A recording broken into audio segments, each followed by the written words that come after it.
Você já se perguntou o que realmente aconteceu nos últimos dias do Império do Brasil? Por que, após tantos anos de estabilidade, sob Dom Pedro II, tudo desmoronou de forma quase silenciosa? E o mais intrigante, teria a princesa Isabel sido sabotada por aqueles que deveriam protegê-la? Prepare-se para mergulhar em uma história de traição, interesses ocultos, bastidores políticos e silêncios ensurdecedores. Em 13 de maio de 1888, a princesa Isabel assinava a Lei Áurea. Um gesto aclamado, histórico, mas também polêmico. Para os escravizados, foi um suspiro de liberdade. Para os grandes proprietários de terra, foi um golpe sem compensação. Mas por trás da assinatura, havia muito mais do que um ato humanitário. Isabel sabia das consequências. Teria ela sido pressionada? Ou estava determinada a entrar para a história como a libertadora do povo negro? E é justamente aqui que muitos historiadores apontam o primeiro sinal de sabotagem: a falta de apoio político após a abolição. Porque figuras do alto escalão, outrora aliados, começaram a se distanciar de Isabel e da monarquia. Dom Pedro II, já envelhecido e doente, passava longas temporadas na Europa. Era um homem culto, cansado da política interna e, segundo alguns relatos, resignado com a ideia de que o império estava chegando ao fim. Durante sua ausência, quem governava era a princesa Isabel, como regente. Mas aqui surge outro detalhe curioso. Muitos ministros e militares simplesmente ignoravam suas decisões ou a tratavam com desdém. Em algumas ocasiões, ela precisou pressionar pessoalmente para que decretos fossem cumpridos.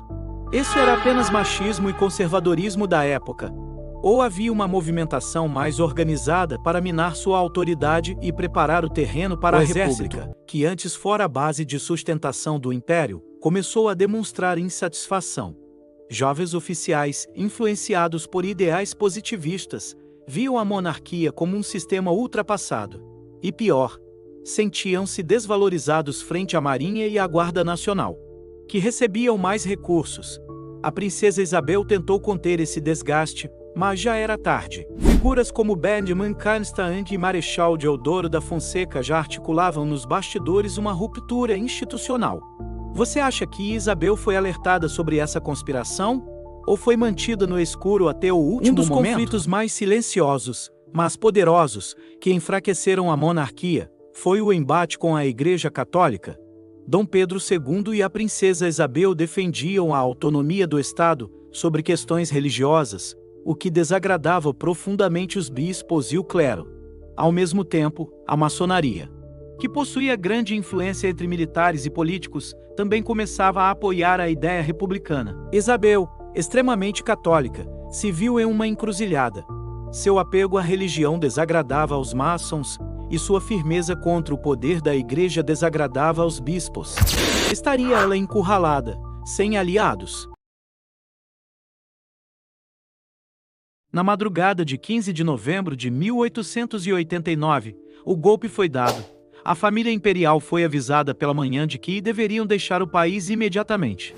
Não houve luta. Não houve resistência armada. Tudo aconteceu de forma rápida e silenciosa.